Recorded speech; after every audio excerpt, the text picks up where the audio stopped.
Today's lesson is Food Taboos 101. What everyone should know.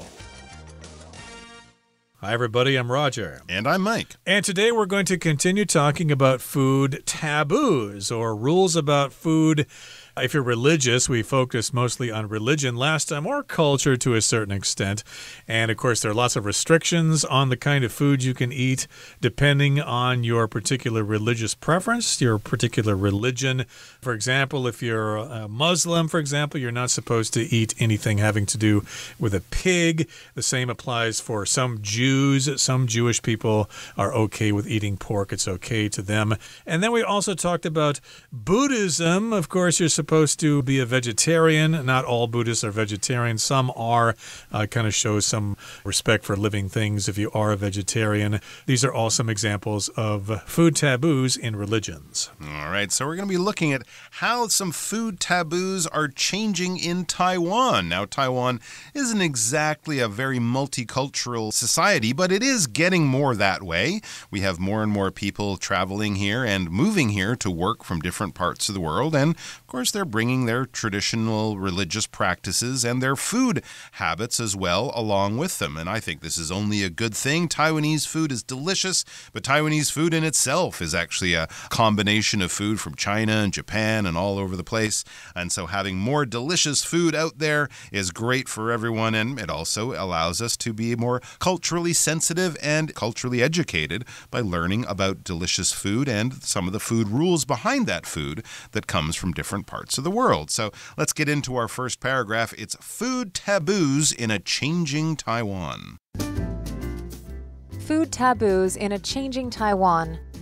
Roughly 20% of Taiwan's population identifies as Buddhist, which has made vegetarian food widely available for decades. More recently, with the strengthening of Taiwan's relationships with Southeast Asian nations, the increasing number of Muslim tourists, students, and workers has brought new dietary demands. In pork-loving Taiwan, finding food that meets Muslim dietary requirements can be challenging. However, local businesses are gradually adapting. To meet these needs, some beef noodle shops now import halal beef, while certain slaughterhouses employ Muslim staff trained in halal slaughter techniques. Family Mart has also added Muslim-friendly shelves in select locations. 大家好，第一部分介绍形容词 vegetarian， 表示素食的或是无肉的。例如 The restaurant has a special vegetarian menu available. 这家餐厅有提供特别的素食菜单。或者 They hosted a vegetarian barbecue with grilled vegetables and veggie burgers. 他们举办了一个素食烧烤，有烤蔬菜和素食汉堡。接下来介绍动词 strengthen， 指增强、强化。课文中 strengthening 为动名词用法。例如 The company is focusing on the strengthening of its global presence. 该公司正致力于加强其全球影响力。或者 The government is working on the strengthening of healthcare services. 该政府正致力于加强医疗服务。下一个看到形容词 dietary， 意思是饮食的或是有关饮食的。例如 Many athletes follow strict dietary requirements in order to achieve peak performance. 为了达到最佳表现，许多运动员会遵循严格的饮食需求。或者 The patient was given dietary supplements to aid his recovery. 那名病人服用膳食补充剂以加速康复。继续看到名词demand 表示需求或是要求。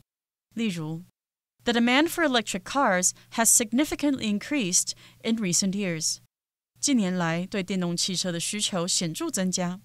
或是 There is always a high demand for airline tickets during peak holiday seasons. 在假期高峰期，机票的需求总是很高。另外 demand 也能当动词使用，意思是要求。举个例子Customers often demand quick responses from online stores. 顾客经常要求网络商店迅速回复。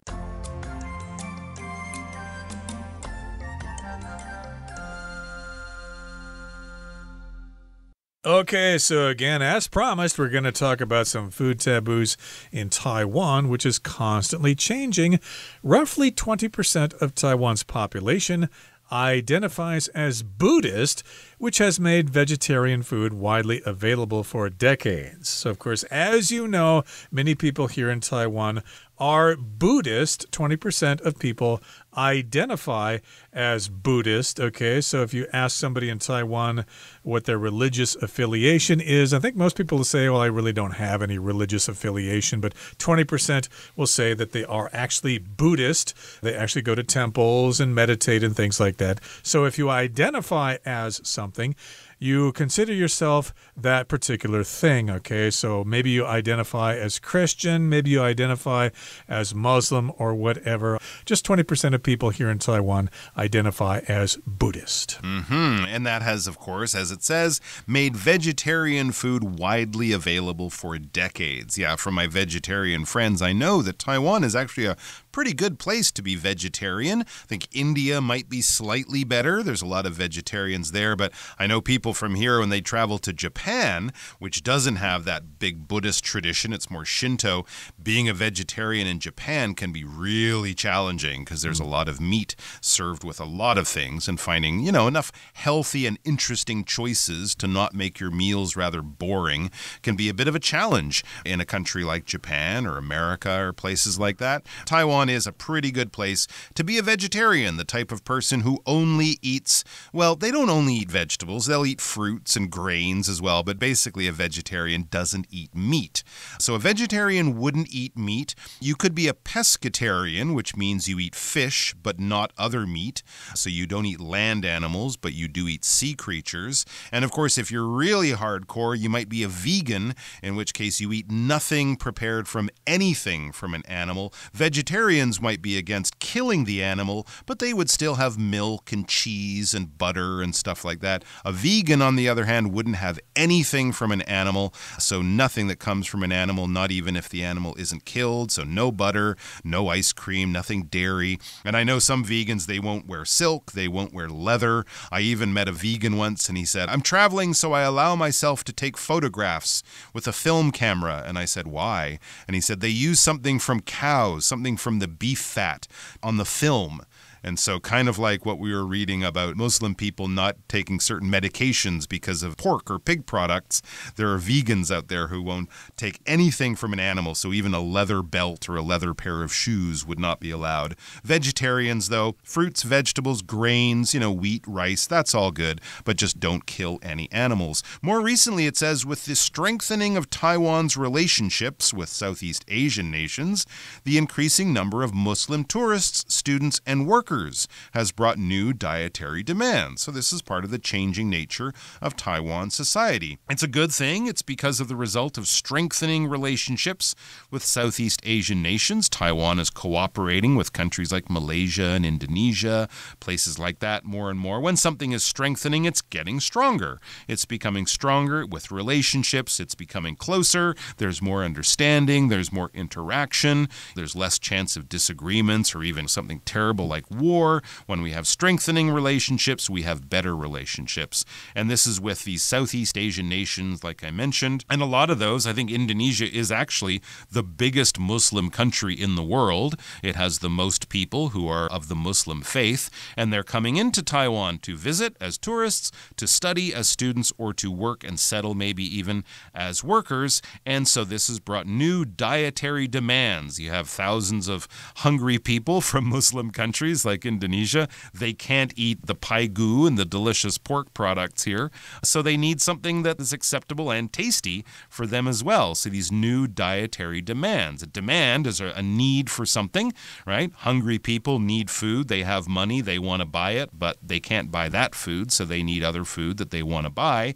And when we talk about dietary, that's just really talking about the food that you eat, where the food comes from, the health of the food, basically anything to do with meals and the food that's on your plate or in your bowl in front of you. Okay, so remember, Muslims can't eat pork, and in pork-loving Taiwan, finding food that meets Muslim dietary requirements can be challenging. Okay, so as we said, there are more and more Indonesians here in Taiwan as students, as tourists, and workers here. So, of course, the market has to cater to them. And if you are Indonesian and if you are Muslim, it may be quite difficult for you to find something to eat unless you go to Indonesian restaurants that are opened by other Indonesians. And yes, indeed, it says, however, local businesses are gradually adapting. Adapting just means you make changes to meet the situation here. And yes, indeed, if you run a restaurant and you want to have good business and you can see lots of tourists coming from Indonesia, well, you probably have to offer them some non-pork options on your menu. To meet these needs, some beef noodle shops now import halal beef, while certain slaughterhouses employ Muslim staff trained in halal slaughter techniques. So there you go. It even comes down to how the food is processed to meet these needs. Beef noodle, of course, nyoro mian is a very, very popular Taiwanese food, and it would be cruel to tell people, sorry, you can't have it. It's delicious, it's famous, but you can't have it because the beef is not prepared in a way that's acceptable to your religion. In day one, we learned the word haram, which is forbidden for Muslim people, so pork is haram. And also the way the animal is actually killed or slaughtered has to also follow religious rules. So haram would be the wrong way, the forbidden or illegal, you could call it maybe. Halal is the okay way. That's the acceptable way. So for Muslim people, halal food is acceptable to eat in the same way that for Jewish people, kosher food is acceptable. It follows the right religious rules. So halal beef has to be prepared in a certain way. So they even have certain slaughterhouses, the places where the cows are taken or the animals are taken after they're taken off the farm. This is where they're killed and cut up and put into nice little packages that end up on our supermarket shelves. These slaughterhouses, these places where they process the animals, they actually hire Muslim staff, people who are trained in the correct or the halal slaughter techniques. It's something about killing it quickly with a knife. They have to bleed them very quickly. A lot of it goes back to just safe ways of processing animals, especially back, hundreds of years ago before they had refrigeration and things like that. But they can't do it in the normal way. They have to do it in a special way. And I know actually for a lot of chefs and stuff, halal beef is really good because it's not guaranteed, but it's understood to be quite a bit fresher because it has to be processed in a certain amount of time. So it's totally acceptable to eat. If you like beef, you can eat halal beef. And if you're religious, it is also acceptable according to your rules. It might be more expensive that way, but at least you have that option. And Family Mart has also added Muslim-friendly shelves in select locations. Cool. So, of course, here in Taiwan, we've got lots of different kinds of convenience stores, I should say. We've got, 7-Eleven, Family Mart, High Life, etc. We've got all these different kinds of convenience stores here. And Family Mart has Muslim-friendly shelves. So if you are a Muslim and you're looking for something quick to eat, hey, maybe the Family Mart has something for you. Okay, that brings us to the end of the first part of our lesson for today. Here comes the second part. Why does this matter to you? As Taiwan becomes more cosmopolitan, you're increasingly likely to meet classmates or colleagues whose diets are shaped by their faith. Being aware of food taboos and why they're important helps you avoid awkward situations, like offering someone food they can't eat, and shows respect for others' beliefs. 第二部分看到 cosmopolitan 这个形容词，它的意思是国际化的或是世界性的。例如 London is a cosmopolitan city with a mix of different cultures. 伦敦是个国际大城市，融合许多不同的文化。最后一个例子 The company promotes a cosmopolitan outlook among its staff. 该公司鼓励员工们具备世界性的观点。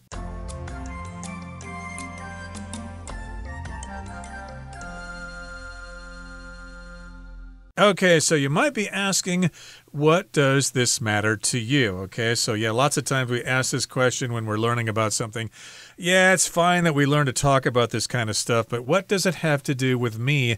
Why is it important that I understand this? Well, as Taiwan becomes more cosmopolitan, you're increasingly likely to meet classmates or colleagues whose diets are shaped by their faith. So remember, Taiwan is a pretty export-dependent country. Of course, you need to be doing business with other countries in the world. That means Taiwan is very cosmopolitan. Cosmopolitan just means having relations with things in the world. You've got lots of different things in your society that could be considered international. So Taiwan, of course, is becoming more a part of the world scene out there. And as a result, you're going to have more foreign students coming into Taiwan, or even people working alongside you. Those would be your colleagues. They might be coming from India or Indonesia or wherever. And they've got different kinds of diets that are shaped or determined by their faith, by their religion, and therefore you need to be sensitive about that. Exactly right. And being aware of food taboos and why they're important helps you avoid awkward situations, helps you avoid embarrassing situations where you might look like you don't know what you're doing, or you might put the guest that you're trying to entertain in a difficult spot where they have to refuse that food that you've made for them because, I'm sorry, I can't eat that.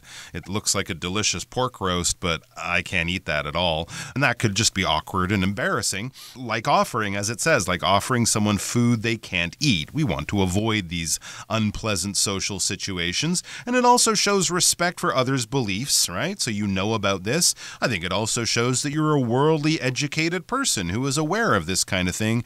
And of course, whenever we're hosting, we want to be a good host. We want to make people feel comfortable and serve them things or make sure that they have a good time. And awkward, embarrassing situations like this are best avoided. All right, that's the second paragraph. We have one more paragraph to wrap this all up with. When we organize events like class parties or company picnics, making sure everyone has something to eat shows empathy and helps build stronger friendships. Being considerate of others' dietary needs is a simple way to be kind, inclusive, and globally aware. Okay, remember we need to be sensitive about the dietary needs of various people since Taiwan is a cosmopolitan place. So when we organize events like class parties or company picnics, making sure everyone has something to eat shows empathy and helps build stronger friendships. Okay, so of course all of us are aware of these kinds of events, so you want to make sure or guarantee that everyone has something to eat, and if you do that, it shows empathy. Empathy, of course, means you understand the way other people feel and you're considering what they need, and if you do that, those people will say, hey, thank you very much, you didn't have to do that, but hey, when I went to the company picnic, I had something to eat, I wasn't starving, I felt full after I ate some food there, so thank you very much. That's very thoughtful of you. That's very considerate. I feel a really close friend to you, or I really feel like I belong to this company. There you go. Making someone feel welcome is a wonderful thing to do, especially when they're a visitor in your country. It says, being considerate of others' dietary needs is a simple way to be kind, inclusive, and globally aware. And in my book, cool. But yes, being considerate, being thoughtful, thinking of other people, not just thinking of yourself or thinking of the majority. Well, most people eat pork, so why do you have to be different? That kind of attitude, that would not be considerate, not welcoming, not kind, and certainly not empathetic. You're not showing empathy, but being considerate, thinking of other people in the same way that, you know, you might think of your grandma if you go somewhere. Let's not go to that place. There's too many stairs. We don't want grandma to climb those stairs. Oh, let's not go to that restaurant. You have to sit on a stool. It might be hard for granddad to climb up on that stool and his back will hurt or whatever. So you're considerate to people like that. So being considerate to foreigners when they visit is a lovely thing to do. And knowing about their dietary needs and being considerate of them is a simple way to be very kind, to be very inclusive. That's kind of like welcoming, to make people feel like they're part of the group even if they're from another country and eat food in a different way. You make them feel welcome. And also globally aware. You know what's going on around the world. You're a worldly, well-traveled, well-read person who knows about these different cultural differences and understands how to adapt for them. So I think it's a good thing. Plus, a lot of this food is really delicious, so it just opens up your options. Next time you open up your Food Panda app, you might decide that, ooh, I had some Indonesian food at that company picnic. It was absolutely delicious. I'd like to explore that country's cuisine. Okay, that brings us to the end of our explanation for today. Here comes Hanny.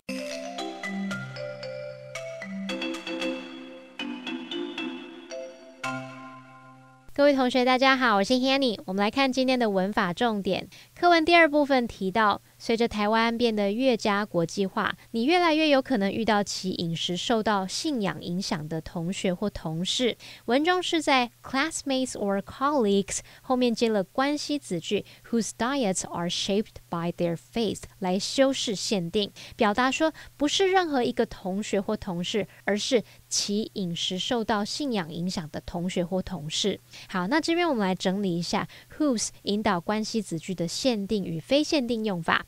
Whose 当所有格关系代名词的话，后面是要接名词去表达先行词的什么什么。当这个先行词是非特定不明确的对象时，我们是用限定用法。Whose 引导的关系子句功能是在限定先行词的范围，那 whose 的前方是不加逗号的。举例来说，The man whose car was stolen was furious. 那名车子被偷的男子非常愤怒。先行词 the man 是不明确的对象，我们不知道是哪一名男子。接着在 the man 后面紧接着关系子句 whose car was stolen 来限定它的范围，表达是那名车子被偷的男子。那像这样就是限定用法 whose 的前面不加逗号。再来，当先行词是特定明确的对象时，那就不需要限定范围了，这时候是用非限定用法。Whose 引导的关系子句功能是在补充说明这个先行词，那这时候要用逗号把它跟主要子句隔开来。举例来说， Chris is about to marry his girlfriend whose parents are both professors. Chris 即将跟他的女朋友结婚，对方的父母都是教授。句子里面的先行词 his girlfriend 后面是用关系子句 whose parents are both professors 来补充说明他女友的父母都是教授。那这时候就要把逗号把这个补充说明的关系子句隔开来。课文第3部分提到说，当我们举办像班级派对或者是公司野餐等活动时，确保每个人都有东西吃，既展现了同理心，也有助于建立更牢固的友谊。文中是用 make sure 来表达确保怎么样怎么样。我们这边来整理一下 make sure 的相关用法。第一个 make sure 可以表达确保务必，我们可以用 make sure to 加原形动词，也可以用 make sure 后面接 that 子句，然后 that 可以省略。举例来说， make sure to back up your work before you log off. 登出之前务必要把工作资料备份。好，第二个 make sure 可以表达确认、查明或弄清楚，那么之后可以接 of 加名词，或者是接 that 子句，这个 that 一样可以省略。例如 I just called to make sure that you were all right, 或者是 make sure you were all right. 我只是打电话来确认你没事。好，那么以上今天重点整理，我们来回顾今天的单字吧。Identify. Many people identify as artists, even if they do not create art for a living. Vegetarian. Mindy has become concerned about animal rights, so she switched to a vegetarian diet recently. Strengthen. Matt and Gary's friendship was strengthened by the long road trip they took together. Demand. Kim has been struggling to meet the physical demands of her new job. Colleague. Have you met our new colleague who just joined us from the Tokyo office? Considerate. It was very considerate of you to offer your seat to the old woman on the crowded bus.